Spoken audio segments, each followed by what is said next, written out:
बोले बातें करें।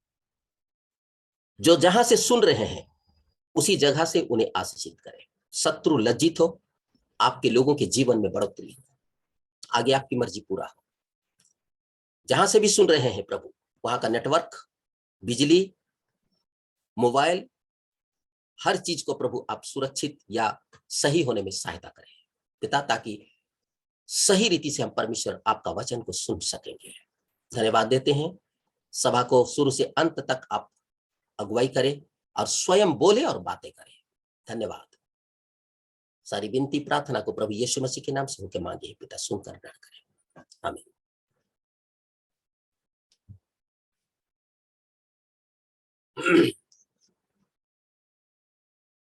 खत्म हो गया। अच्छा हो गया।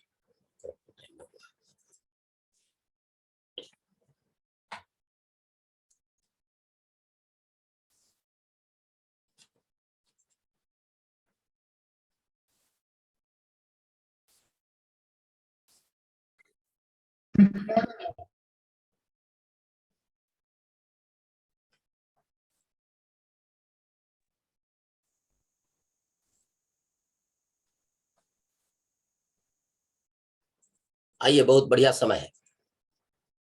प्रभु हम सबको बड़ी आशीष दे। Bless you, God bless you. आइए, प्रभु की स्तुति हो।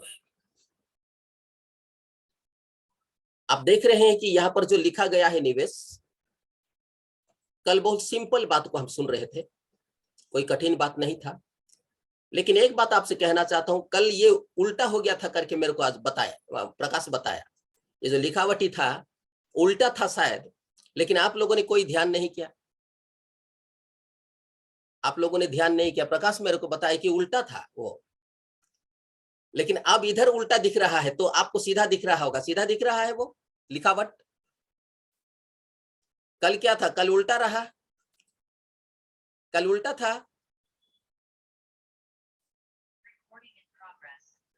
कल उल्टा था। कल उल्टा था। तो कल उल्टा था तो आपने बताया क्यों नहीं? एक बार हमको हम समझ रहे थे, ले समझ रहे थे। गलती हो जाता है या तो। और दूसरी बात, हमारा भाई प्रकाश जो है वो सब जानता है ऐसा मत सोचिए। वो धीरे धीरे सीख रहा है। वो अभी अभी सीख रहा है। वो जानता है तो कर लिया, ऐसा नहीं। आप यदि जानते हैं तो आप थोड़ा सा हमें हिंट कीजिए। देख के हंस हंस के नहीं बैठेंगे आप लोग कि ऐसा हुआ है करके। लेकिन जहां गलती होता है, गलती का मतलब कहीं चूक हो जाता है, मीटिंग के बाद भी आप बोल सकते थे आप लोग, क्योंकि हमारा खामोश रहना अनेक बातों में अनेक बार हम लोग के लिए अपमान होगा। कलीसिया जानती है कि ये मने चूक से हुआ है, लेकिन और कोई अगर सुनेंगे, वो क्या सोचेंगे? वे लोग कलीसिया की, भाई हमारी कलीसिया समझती है ना, कलीसिया जानती है ना भाई ये चूक हो गया करके। लेकिन और यदि है, वे लोग क्या सोचेंगे? क्योंकि भाई वो तो अभी अभी प्रभु का सेवा सुन रहे हैं।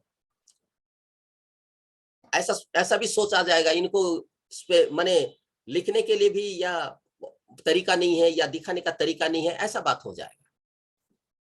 इसीलिए प्रिय कलीसिया, जहां कहीं भी आपको ऐसा लगता है तो थोड़ा सा आप नहीं बोल सकेंगे तो किसी और के थ्रू से आप बोलिए, या तो आप मैसेज में बोलिए कि आज ऐसा था, ये लिखावट ऐसा था, आप बोलिए।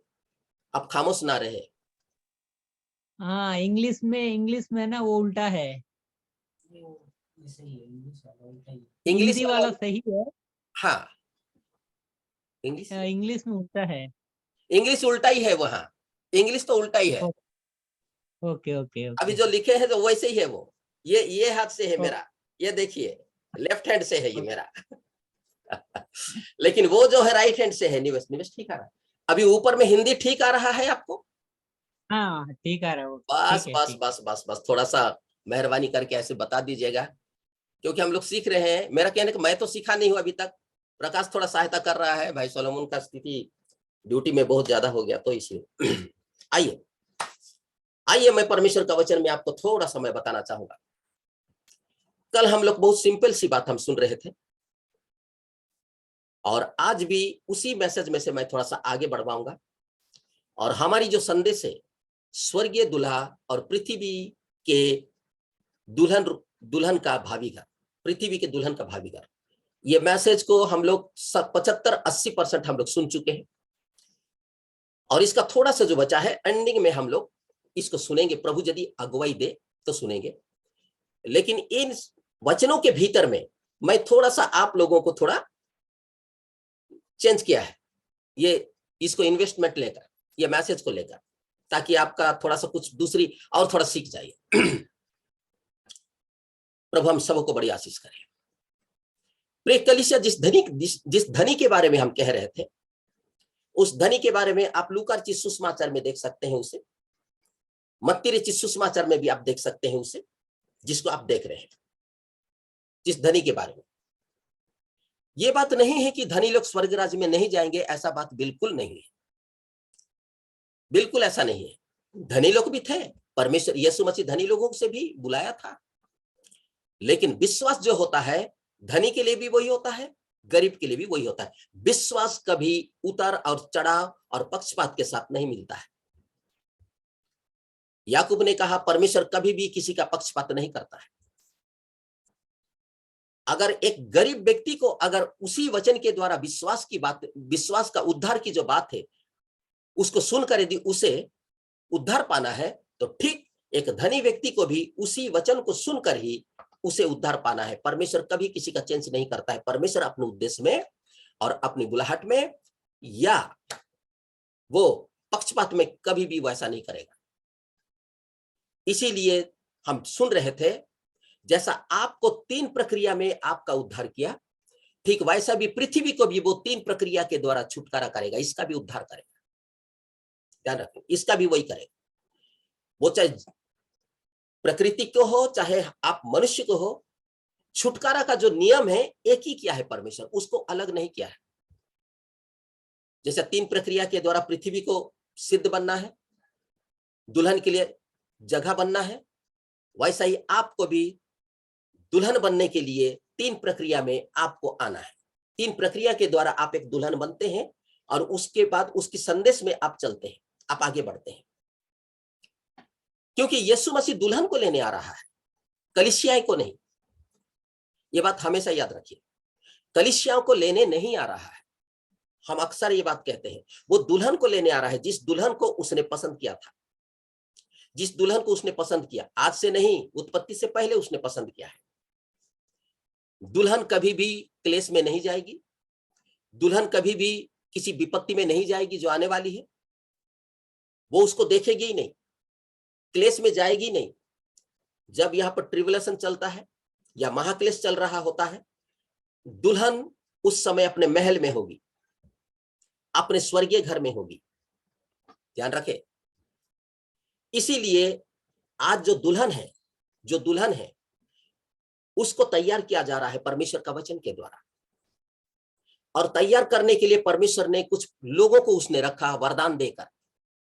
वो जिसे चाहे उसको, मनुष्य को उसने नहीं देखा, उसने वरदान दिया कुछ स्पेशल लोगों को, विशेष लोगों को उसने उसके दृष्टि में जिसको विश्वस्त योग्य समझा, उसकी नजर में परमेश्वर ने जिसको ये काम मैं सौंपूंगा समझा, उसी को परमेश्वर ने ये 5 प्रकार के वरदान देकर धरती पर कलीसिया को सिद्ध करने के लिए रखा, ताकि पवित्र लोग सिद्ध बने और परमेश्वर की कलीसिया बेदाग बेझुर्री होकर मसीह यीशु के सामने खड़े होने के लिए योग्य बने।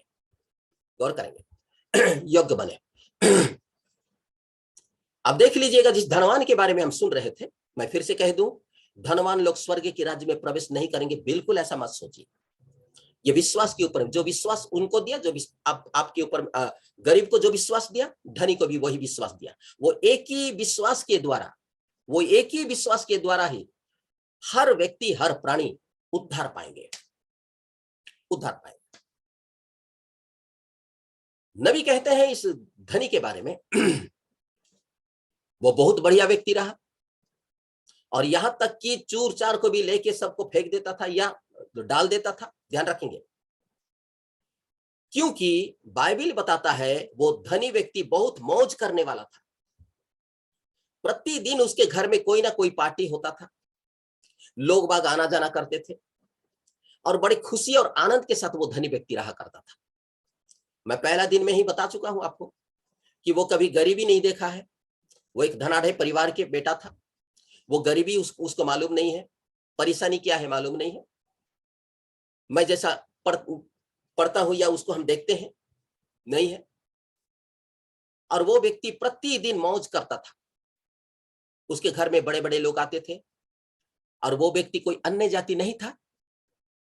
वो एक क्रिश्चियन व्यक्ति था, वो एक मसीह व्यक्ति था। वो और मसीह व्यक्ति होने के नाते बड़े बड़े बिशप, कोऑर्डिनेटर, बड़े बड़े प्रचारक, वरदान से भरे हुए लोग, ज्ञानवान लोग उसके पास आते थे, उसके लिए दुआ करते थे। हो सकता है उसके लिए कुछ कारण हो तो उपवास करके भी प्रार्थना करें, क्योंकि वो एक विशेष व्यक्ति था। लोगों को दान भी दिया करता था, जरूर है।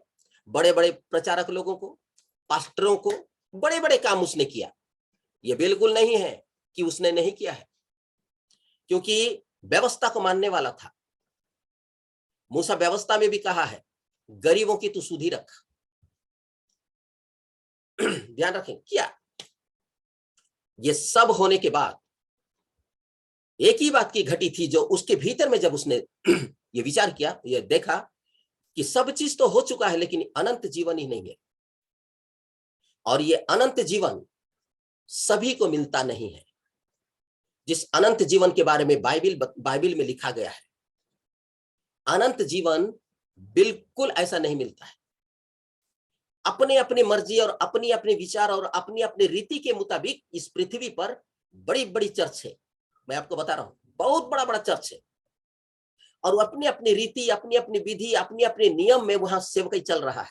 और उनको वो और भी अच्छा सेवकाई करने के लिए कोशिश कर रहे हैं। ध्यान रखें, ताकि लोग आकर्षित हो सके, और भी अच्छी तरह से सेवा करना चाहते हैं, और भी अच्छी तरह से चर्च को बनाना चाहते हैं, और भी वेदी को सजाना चाहते हैं, और भी साफ सुथरा रखना चाहते हैं, और भी उसको ना एक सुंदर बना देना चाहते हैं, ताकि लोगों का खींचने का, आकर्षण का कारण हो सके। मैं सच कहना चाहता हूं, ऐसे ऐसे चर्च है कि आप जाने से आपको लगे कि मैं थोड़ा अंदर में चला जाऊं और मैं बैठूं, अच्छा लगेगा। बहुत बड़ा बड़ा चर्च है। आप जब नीचे से यदि आप सिर को उठाकर देखेंगे तो शायद वो उसका जो लास्ट है उसको आप दिखेगा नहीं। नीचे से, दूर से भले आप देख सकोगे उसका जो कंगूरा होता है। बहुत बड़ा बड़ा चर्च है और देखने से ऐसा लगता है कि बहुत, लेकिन प्रिय कलीसिया समझने की कोशिश करें। यीशु मसीह ने कहा अभी भी तुझ में एक बात की घटी है, कंगालों को देने के लिए तेरा संपत्ति को तू बेच ले और कंगालों को दान करा और तू मेरे पीछे हो ले, और स्वर्ग राज्य में तुझे मिलेगा धन, वहां पर मिल जाएगा। मैं आपसे कहना चाहता हूं मेरी छोटी सी झुंड, बाइबल में शुरू से अंत तक यदि देखेंगे सिर्फ एक ही बात के लिए ही होड़ है। हम जब नहीं समझे थे, ये दुनिया नहीं समझ रही है तो अलग बात है। एक ही बात का ही होड़ है जिसका नाम हम अनंत जीवन कहते हैं। आरंभ से लेकर अंत तक का इसी के लिए ही, यही चीज ही, बस ये इसी का ही है और कुछ नहीं है। एक संत जो चाहता है, एक संत जो पाना चाहता है, ये अनंत जीवन, ये अनंत जीवन है। और मैं कहना चाहता हूं कि जो शब्द आज दुनिया में कहा जाता है, बहुत कहते हैं, मैं कहूंगा कि सनातन धर्म यदि आप बोलेंगे तो ये बाइबल ही है, क्रिश्चियन आप ही हो और कुछ नहीं। सनातन धर्म, याद रखिए, हर चीज यही से ही है। मैं आपको बताया था, घर भी वापसी होना है तो हमारा घर वापसी हो रहा है, रियल में घर वापसी हो रहा है। और सनातन जो धर्म है यही है, ये बाइबल बताता है, ये मेरा और आपका विचार नहीं है। ये हम जो बाइबल को विश्वास करते हैं यही बताता है। आरंभ से लेके अंत तक अगर लड़ाई है, अनंत जीवन के लिए लड़ाई है। शैतान चाहता है कि कोई जीवन ना पाए, सब मर जाए, लेकिन परमेश्वर चाहता है कि सभी जीवन पाए, सभी जिंदा रहे, क्योंकि उसकी सृष्टि है ये, उसकी हाथ की कला है ये। वो अपनी सृष्टि को कभी भी विनाश होते हुए परमेश्वर नहीं देखना चाहे, देखेगा नहीं, वो देखेगा ही नहीं, वो नहीं चाहेगा। प्रिय कलीसिया, वो चाहेगा ही नहीं। शैतान चाहता है कि जीवन ना पाए, सब मर जाए, क्योंकि उसे मालूम है वो भी एक दिन मरने ही वाला है, उसका एक जगह ठिकाना है, वो भी मरने ही वाला है। इसीलिए, लेकिन परमेश्वर जो है वो जीवन है और हर एक को वो जीवन देना चाहता है, ताकि जो कोई उस पर विश्वास करे नाश ना हो वरन अनंत जीवन पाए। हालांकि वो जगत के लिए ही भेजा गया, पृथ्वी के लिए भेजा गया, लेकिन पृथ्वी में उन लोगों के लिए वो आया जो उत्पत्ति से पहले जो बचे हुए हैं, जिनको उसने देखा है, उन्हीं लोगों को ही उसने, उनके लिए ही मरने के लिए वो आया, उनको छुड़ाने के लिए आया, उनको उस गंदगी से बाहर निकालने के लिए आया। झुंड, और उनको जब निकाल लिया, अब वो लेने आ रहा है। सब कंप्लीट कर लिया काम, अब वो लेने आ रहा है। जब लेने आ रहा है और जब ले जाएगा तो पृथ्वी को वो शुद्ध करेगा अग्नि के साथ, आग के द्वारा इस पृथ्वी को वो जलाएगा। अभी उसी घड़ी में ही हम लोग पाए जाते हैं। मैं इसके भीतर में हूं, देखिए उसी भीतर में ही हम पाए जाते हैं। और ये धनी ने कहा, अनंत जीवन पाने के लिए मैं कौन सा भला काम करूं? भला काम के द्वारा हमारा अनंत जीवन हमें नहीं मिलेगा। ये देखिए यहाँ पर बाइबल तीतुस की किताब कहता है, हमारे कोई भी धर्म के काम के द्वारा हम उद्धार नहीं पाए हैं। ये तो उसकी अनुग्रह के द्वारा ही हमने उद्धार पाया। ये तो उसके अनुग्रह के द्वारा ही हमने ये सच्चाई और ये विश्वास को हमने पाया। हम जो बहुत अच्छा काम कर रहे थे इसके लिए नहीं पाया, हम भले कामों के द्वारा इसको नहीं पाया, उसकी दया के द्वारा हमने पाया। भला कौन सा भला काम करूं, कौन सा अच्छा काम करूं जो कि मैं अनंत जीवन में पाऊं? यीशु मसीह ने कह दिया कि देख, ये सारा चीज तुझे यदि जीवन पाना है तो ये सब चीज तू करना। उसने बेझिझक से कह दिया, मैं ये सब चीज बचपन से मैं मान रहा हूं। बोला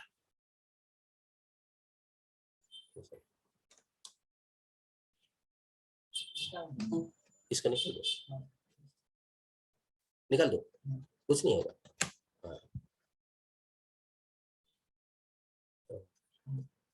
ठीक है, आइए थोड़ा सा यहां आवाज आ रहा है।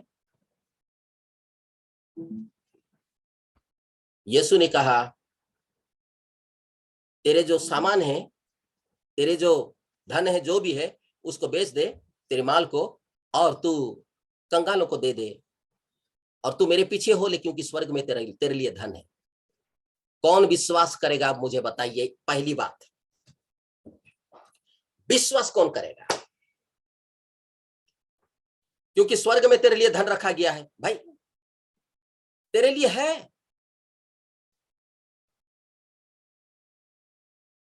मैं ये फिलिपी की किताब को मैं यहां पर पढ़ दिया हूं।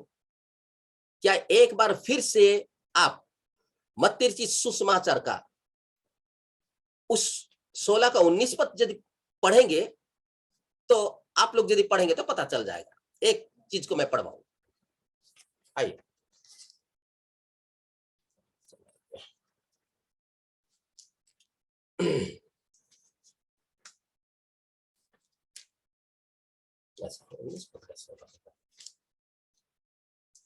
हाँ, 19 पद का हम लोग 19 अध्याय का, आइए मैं पढ़ूंगा। 19 से पढ़ूंगा, 19 अध्याय का 19 से पढ़ूंगा समय बचाने के लिए। अपने पिता और अपनी माता का आदर करना और अपने पड़ोसी से अपने समान प्रेम रखना। उस जवान ने उससे कहा, इन सब को तो मैंने माना है, आप मुझ में किस बात की घटी है? यीशु ने उससे कहा, यदि तू सिद्ध होना चाहता है तो जा, अपना माल बेचकर कंगालों को दे, और तुझे स्वर्ग में धन मिलेगा, और आकर मेरे पीछे हो ले। परंतु वो जवान ये बात सुन उदास होकर चला गया, क्योंकि वो बहुत धनी था। धीरे से मैं कुछ कहने जा रहा हूं, धीरे से आप लोग जरा से इसको ध्यान रखेंगे। कहां मिलेगा धन? वहां मिलेगा। तू इसको बेच दे और कंगालों को दे दे, तुझे वहां मिलेगा धन। कौन विश्वास करेगा? जबकि वहां पर ना बैंक है ना क्या है, कौन सा बैंक है, उस बैंक का नाम भी आपको पता नहीं है। वहां मिलेगा। यीशु ने कहा वहां मिलेगा, लेकिन एक बात मैं आपको कहना चाहता हूं, यीशु ने कहा था, यह भी कहा था, आकाश और पृथ्वी बदल जाएगा लेकिन मेरी कही हुई बातों में से एक भी बिंदु नहीं बदलेगा। उसने ये भी कहा था, उसने ये कहा था कि स्वर्ग में तुझे धन मिलेगा, इसका मतलब तेरे लिए रखा गया है। मैं पिछले दिनों में आपको क्या कहा था, सुसमाचार के भीतर में मूसा के समय का संदेश नहीं, नूह के समय का संदेश नहीं, हमारे समय का, इसी समय का संदेश को ही आप विश्वास करें, आप इजी से उस घर में प्रवेश कर लेंगे, इजी से अपना घर में प्रवेश करेंगे, क्योंकि ये पतरस के द्वारा खुल गया था। और फिर से एक बार ध्यान रखेंगे, फिर से एक बार सातवां दूत के द्वारा फिर से एक बार उस संदेश को दोहराया गया, क्योंकि जब पतरस ने जब पवित्र आत्मा पाया, उस समय पर यीशु ने कहा था, पवित्र आत्मा पाने से पहले यीशु मसीह ने कहा था, जब मरकर वो जी उठा, यरूशलेम में ठहरे रहो, पिता की प्रतिज्ञा पूरी होते तक आप यरूशलेम में ठहरे रहो, जब तक वो सामर्थ नहीं पाओगे। अगर जब तुम सामर्थ पाओगे, उस समय तुम दूर दूर में जाके तुम प्रचार करो, यहूदिया में जाओ, अन्य जाति में जाओ, सामरिया में जाओ और जाके तुम प्रचार करो। यीशु मसीह उनके शिष्यों को कहा था, पतरस को। लेकिन दूसरी अध्याय, प्रेरितों की दूसरी अध्याय में जब पवित्र आत्मा जब उतरा, उस समय पतरस था उसमें, और जब पतरस रहा तो यीशु मसीह का जो कहा हुआ पिता पुत्र पवित्र आत्मा का नाम से बपतिस्मा का जो रेवलेशन है, वो पतरस को दिया गया। और पतरस अब पिता पुत्र पवित्र आत्मा के नाम से डुबाया और नहीं, बपतिस्मा नहीं दिया, वो यीशु मसीह के नाम से बपतिस्मा दिया, क्योंकि उद्धार यीशु मसीह के नाम में है, टाइटल में नहीं है। पिता एक टाइटल है, पुत्र एक टाइटल है, पवित्र आत्मा तो पवित्र आत्मा है, लेकिन पिता का एक नाम है, पुत्र का एक नाम है, और बाइबल कहता है पवित्र आत्मा के भी नाम है, ऐसे ही कहता है। तो नामों से बपतिस्मा देने के लिए कहा। उन दिनों में जो चेले लोगों को उसने कहा था, पवित्र आत्मा आने के बाद, सामर्थ पाने के बाद, फिर वे लोगों ने बपतिस्मा प्रभु यीशु मसीह के नाम से, आरंभ में जो कलीसिया उत्पन्न हुआ, आरंभ में जो कलीसिया जन्म हुआ, उस कलीसिया में प्रभु यीशु मसीह का नाम से बपतिस्मा आरंभ हुआ। याद रखेंगे, स्टार्टिंग बपतिस्मा इस बाइबल में यही बपतिस्मा है, दूसरी बपतिस्मा कोई लिया ही नहीं है। लेकिन 325 के भीतर में, ईस्वी में, फिर से एक बार यहां पर भूचाल आ गया। शैतान की बड़ी दिमाग, शैतान की चालाकी ने मंडली को, कलीसिया को हैरान करने के लिए, परेशान करना चाहा। पहली दूत के बाद, पौलुस के बाद, चेले लोग चले जाने के बाद, शिष्य लोग चले जाने के बाद, उसके बाद 325 में सारा चीज को बदल दिया गया। 7 कलीसियाई काल, ध्यान रखेंगे, याद दिलवाता हूं, सारा चीज को बदल दिया गया। और उस समय से ही पिता पुत्र पवित्र आत्मा टाइटल में बपतिस्मा लेने के लिए फोर्स किया गया।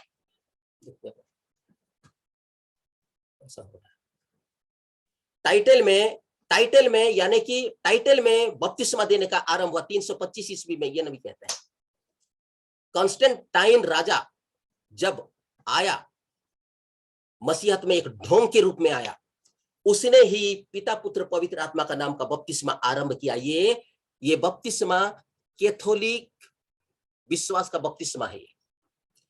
ये कैथोलिक कलीसिया से ये बपतिस्मा आरंभ हुआ, पिता पुत्र पवित्र आत्मा का बपतिस्मा। इससे पहले बाइबल में देखिए, प्रभु यीशु का नाम का ही बपतिस्मा है, कोई दूसरा बपतिस्मा नहीं है बाइबल को। लेकिन भाई क्या करें, हमारे इस छत्तीसगढ़ में और अनेकों जगह में भी ऐसा है कि बाइबल पढ़ने वाले भी उसके वो भी नहीं देख पाते हैं। इसीलिए नहीं देख पाते हैं, रेवलेशन नहीं है। प्रकाशन आने से ही आप सही चीज को दिखाई देगा। उजाला जब आएगा तभी ही कहां पर कीड़ा है, कहां पर क्या है, वो आप देख सकेंगे। अंधेरे में हम नहीं देख सकते। और ठीक उसी रीति से रेवलेशन जो है, उसकी जो प्रकाशन जो है, वो अपने दुल्हन को दे, जिसे वो समझ चुकी। 325 ईस्वी के बाद, माने 325 ईस्वी में ये पिता पुत्र पवित्र आत्मा वाला जो बपतिस्मा है, वह फिर से शैतान का चतुराई प्रवेश किया और मसीहों के भीतर में ये बात को डाल दिया।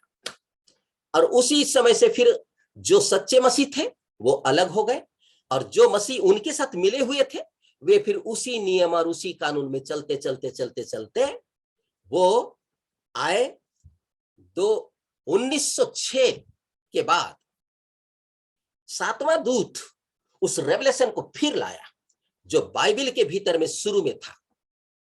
ये सातवां दूत के द्वारा ये प्रकाशन उसकी कलीसिया में आया, और तब हम लोगों ने देखा कि अरे ये तो यीशु मसीह का नाम का बपतिस्मा यहां लिखा है, पिता पुत्र पवित्र आत्मा का बपतिस्मा तो कोई बाइबल में लिया ही नहीं है भाई। अब हमारी आंख खुल गई, हमारी आंख खुल गई। तब हम फिर दोबारा उस बपतिस्मा लिया कि हमारी जो बपतिस्मा थी वो बाइबल के अनुसार नहीं था, बाइबल के अनुसार था ही नहीं, लेकिन एक नामधारी गिरजा का मत और सिद्धांतों के अनुसार हमारा बपतिस्मा था। हम प्रभु भोज भी ले रहे थे तो एक नामधारी गिरजे का मत और सिद्धांत के रूप में हम ले रहे थे। हम 25 दिसंबर यदि मना रहे थे तो ये गिरजे का उसका 325 ईस्वी में राजा कंस्टेंटाइन का दिया हुआ उसी विधि को हम मना रहे थे। ये बहुत मुश्किल है।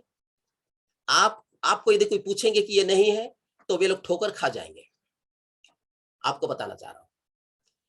लेकिन ये सब क्या है? ये आपकी आंख खुल गया। सातवां दूत के संदेश ने आपकी आंख खोला, क्योंकि सातवां दूत का संदेश किसी मनुष्य का संदेश नहीं था, वो तो स्वयं प्रभु यीशु मसीह का संदेश था। वो स्वयं प्रभु यीशु मसीह का संदेश था। वो धरती पर आकर उसको इस्तेमाल किया।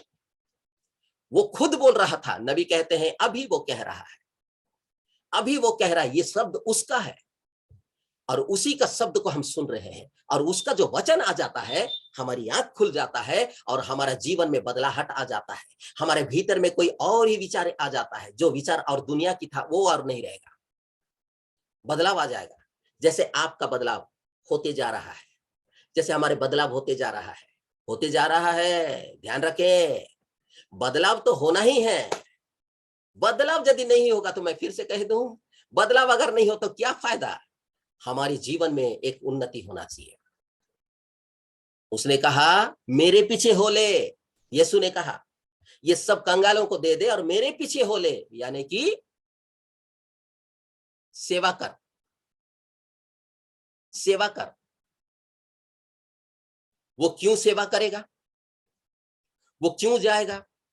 जबकि उसके पास तो बड़े बड़े पास्टर आते थे, उसके पास तो भाई बड़े बड़े प्रचारक आते थे, उसके पास तो प्रशंसक देने वाले लोग बहुत आते थे। वो क्यों जाएगा? यीशु ने कहा तू मेरे पीछे हो ले। ध्यान रखे, तू मेरे पीछे हो ले। यीशु का कोई ठिकाना नहीं था। लिखा गया है पक्षियों का बसेरा है, लोमड़ियों का भट्ट है, लेकिन मनुष्य पुत्र को सर छिपाने के लिए जगह नहीं है। कहां जाएगा वो?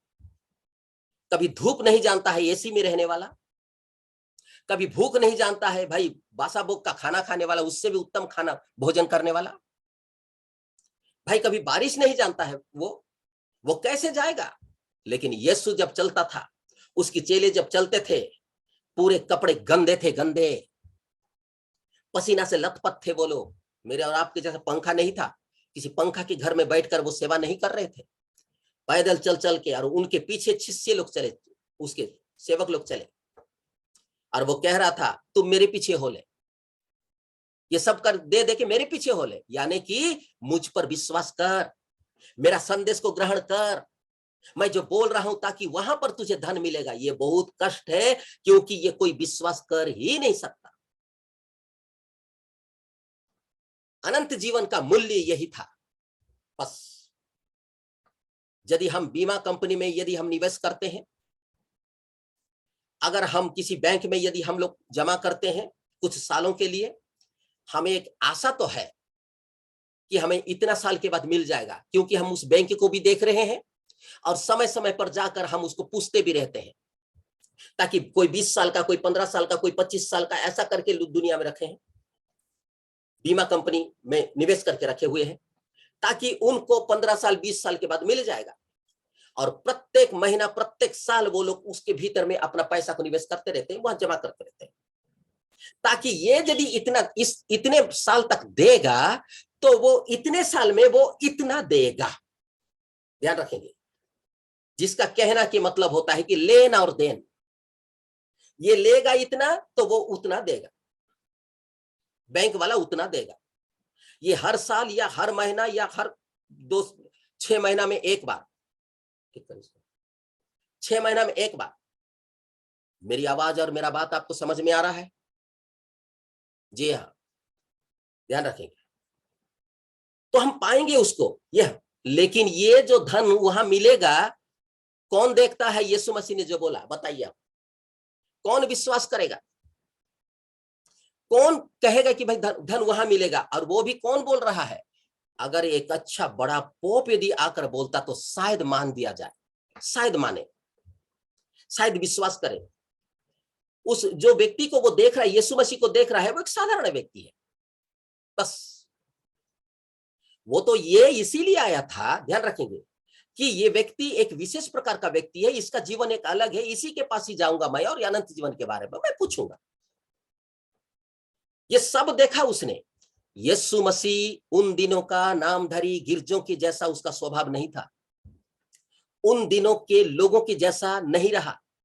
उन दिनों में गिरजे में जिस तरह से वचन प्रचार होता है, जैसा सेवा होता है, जैसा आराधना होता है, यीशु मसीह के पास ऐसा नहीं था भाइयों, ध्यान रखेंगे। वो एक अलग था। लेकिन उसकी जो बहन थी, उसके जो भाई लोग थे, वो उसी आराधनालय में जाकर वो आराधना करते थे। उन दिनों का आराधनालय, उनको जो फरीसी लोग, जो महायाजक लोग थे, वहां पर जाके वो आराधना करते थे। लेकिन यीशु अकेला ही उनसे अलग था। उसकी बहन लोग भी विश्वास नहीं करते थे, ना उसका भाई लोग भी विश्वास नहीं करते थे, क्योंकि आपको मालूम होना चाहिए कि उनके भी भाई बहन लोग थे। उनका पहले का भी थे और अभी बाद में भी हुए। ध्यान रखें, समझने की कोशिश करें। ये अलग देखा था, तभी ये जाना कि अनंत जीवन पाने के लिए मैं कौन सा भला काम करूं। यीशु ने कहा, अभी भी एक बात का घटी है तुझ में। कौन सी बात? बेच दे, कंगालों को दे, स्वर्ग में तुझे मिल जाएगा धन। मेरे पीछे हो ले, मेरी सेवा कर, मेरी आज्ञा को पालन कर, मेरा वचन को सुन। मेरा बात समझ रहे हैं? जी हाँ, मेरा वचन को ग्रहण कर, मेरा वचन पर विश्वास कर, क्योंकि मैं इस समय का नबी हूं, इस समय का तुम्हारे लिए मैं आया हुआ हूं। देखिए, बहुत सारी बात को मैं आपको बता सकता हूं प्रभु के अनुग्रह से। मेरी बातों को विश्वास करो। और इसी तरह की जो बात है, प्रॉफिट भी अंत में ये बात कहते हैं। जैसा मैं कह रहा हूं, थोड़ा 19-20 हो सकता है, लेकिन ठीक वैसा ही वो कह रहे हैं। कौन विश्वास कौन करेगा? वहां पर है धन है तुम्हारे लिए, कौन विश्वास करेगा? उसका मुंह छोटा हो गया, वो सिर झुकाकर आ गया। और ऐसा जब सिर झुकाकर जब वो चला गया, पतरस लोग देख रहे थे उसकी हालत को। बड़े उद्योग के साथ साथ तो वो आया था, क्योंकि वो एक तो वो वचन को पालन करने वाला था, संदेश को मानने वाला था, और वो तो आया रहा यीशु मसीह के पास, बड़े उद्योग के साथ आया था। कौन सा भला काम करूं मैं अनंत जीवन पाने के लिए? बड़े उद्योग से आया था। लेकिन यीशु मसीह के पास आने के बाद जब उसकी खामी को बताया यीशु, उसका मुंह उतर गया। और एक नहीं, दो नहीं, आप बाइबल पढ़ लीजिएगा, और कुछ नहीं, वो सीधा चला गया, धीरे से चला गया। और ये सब चीज को ये देख रहे हैं, पतरस लोग देख रहे हैं। और पतरस लोगों ने देखा तो कोई बोला तो बोले या ना बोले, लेकिन पतरस को रहा नहीं गया। आइए उसका नीचे हम पढ़े, उसके नीचे हम पढ़े 19 अध्याय का, फिलिप का मैं रख दिया हूं जी, ध्यान रखें। 19 का 23। चेले लोग देख रहे थे, ये जो वार्तालाप हो रहा था, चेले लोग देख रहे थे। और देखने के बाद किसी को हिम्मत हो या ना हो, पतरस चुप रहने वाला नहीं है। कोई भी बात जल्दी बोलेगा, और डांट भी वही खाएगा ज्यादा। कोई चेला को डांट नहीं मिला है, पतरस को ही मिला है डांट। आइए 23।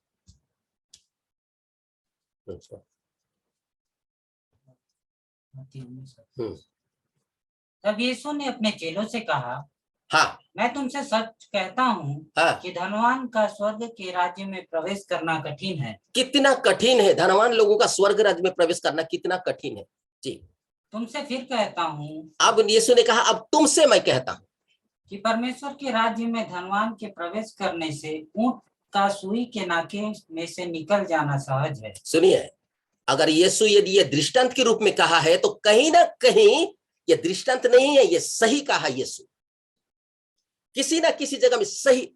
इसको जिस तरह से मैं उन दिनों में आपको निकाल के मैं बताया था, सुई जो होता है ना, सुई का जो छेद होता है जिसमें हम धागा डालते हैं, उसके भीतर में एक ऊंट चला जाएगा, लेकिन ये लोग नहीं जाएंगे। इसका मतलब आप समझ रहे हैं?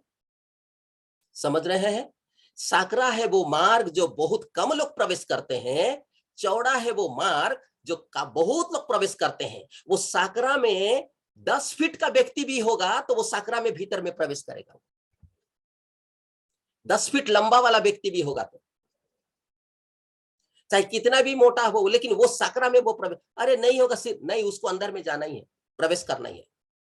यीशु का कहना था बड़े इजी से एक विश्वासी बड़े साधारण है, उसको कोई कष्ट नहीं है, वो अंदर में चला जाएगा, यानी कि एक छोटा सा द्वार के भीतर से भी वो चला जाएगा। उसके लिए बात विश्वास करने वालों के लिए है। मेरी आवाज को सुनते रहिए, ये विश्वास करने वाले लोगों के लिए है। अविश्वासी के लिए तो बड़ा चौड़ा मार्ग में भी थोड़ा रुकेंगे करके दरवाजा के पास रुक जाएंगे, हवा आ रहा है करके, लेकिन एक विश्वासी के लिए जो साकरा जो मार्ग है उस भीतर में प्रवेश करने के लिए यीशु ने जो कहा है, इसके बारे में प्रोफेट कहते हैं, बहुत सुंदर बात कहते हैं। उसके भीतर में, मैं खाली बाइबल की बात कह रहा हूं, इसके भीतर में प्रवेश करो, साकरा है वो मार्ग। ऊंट, ध्यान रखेंगे, विश्वास के द्वारा ना ऊंट बड़े सहज के साथ उस सुई के नाके के भीतर में प्रवेश कर लेगा। अभी मैं बताऊंगा, प्रभु करेगा तो। कोई बड़ी चीज नहीं है, विश्वास करो, और विश्वास करने से एक ऊंट को बिना कठिन रास्ता से भी वो गुजर जाएगी। लेकिन अविश्वासी लोगों के लिए यीशु ने कहा, अविश्वासी लोगों के लिए, बोला वो धनवान व्यक्ति जो चला गया था, अविश्वासी लोगों के लिए ये बहुत कठिन है, कठिन है। देखिए वो वापस चला गया, तब नीचे जल्दी। यह सुनकर चेलों ने बहुत चकित होकर कहा, अचंभित हो गए वो लोग। आगे, फिर किसका उद्धार हो सकता है? अब रहा सवाल, किसका अब उद्धार हो सकता है, क्योंकि ये अनंत जीवन का मामला है। आमीन। ये और किसी चीज का मामला नहीं है, ये अनंत जीवन का मामला है। तो ये अनंत जीवन किसका होगा? किसका होगा?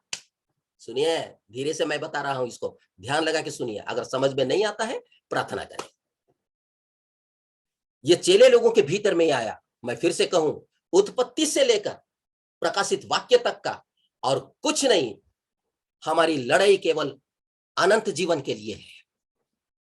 ये लड़ाई अनंत जीवन के लिए है। यीशु को मरना था अनंत जीवन के लिए, ताकि आपको अनंत जीवन दे। वो उत्पत्ति से लेकर प्रकाशित वाक्य तक का ये अनंत जीवन के लिए लड़ाई है भाइयों, धन और संपत्ति के नहीं है। लेकिन धरती में रहने वाले लोग मुझे धन दो, संपत्ति दो, कोई बात नहीं। प्रभु यीशु मसीह ने कहा तुम मांगोगे तो तुमको दिया जाएगा, विश्वास से मांगो दिया जाएगा, उसके पास कमी नहीं है। लेकिन ये जो लड़ाई है, अदन की वाटिका से लेकर अभी तक का जो लड़ाई है, सिर्फ एक ही चीज के लिए है, वो जीवन, जीवन, जीवन, और कुछ नहीं है। धन संपत्ति के लिए नहीं है, जीवन के लिए है। आज यही इसका महत्व ईसाई लोग नहीं जानते हैं। ईसाई लोग एक फॉर्मेलिटी के लिए, ईसाई है तो रविवार को जाना है चर्च, दान देना है, पास्टर साहब से हाथ मिलाना है, फिर वापस आना है, फिर जाना है। नहीं, हम मसीह यदि है, हमारी एक ही लड़ाई है, अनंत जीवन। अनंत जीवन जो कि परमेश्वर अनंत है, आप भी अनंत है, जिसको इटर्नल कहते हैं, इटर्नल लाइफ कहते हैं, वहां लिखा गया है अनंत जीवन। सिर्फ यही है हमारे लिए और कुछ नहीं है। एक विश्वासी के लिए अनंत जीवन। दुनिया की दौलत, दुनिया की अच्छी चीज, दुनिया की बहुत वाले विषय इसके लिए नहीं है। एक सच्चे मसीह इसके लिए नहीं है। अनंत जीवन, क्योंकि ये शरीर धोखा देने वाला है किसी भी समय में। ये शरीर जितना भी सुंदर अभी बनाए, एक टाइम के मुताबिक ये वैलिडिटी है भाई, इसका वैलिड भी है, वैलिडिटी है इसका। जैसा आप सिम में पैसा भरते हैं तो वैलिडिटी है उसका, उसी किसी का 1 साल का, किसी का 6 महीना का, किसी का 3 महीना का। जब वैलिडिटी खत्म हो जाएगा तो ऑटोमेटिक बोलना बंद कर देता है मोबाइल, बोलेगा भराओ और भराओ, बंद कर देगा। ये वैलिडिटी चला गया तो बंद कर देगा बोलना, क्योंकि पावर और नहीं रहेगा, इसमें पावर निकल जाएगा। ये बात विश्वासी के लिए बहुत महत्वपूर्ण है। यह बात बहुत महत्वपूर्ण है। चेले लोगों ने इस चीज को देखा, बोला तो बहुत कठिन है, तो फिर किसका होगा उद्धार?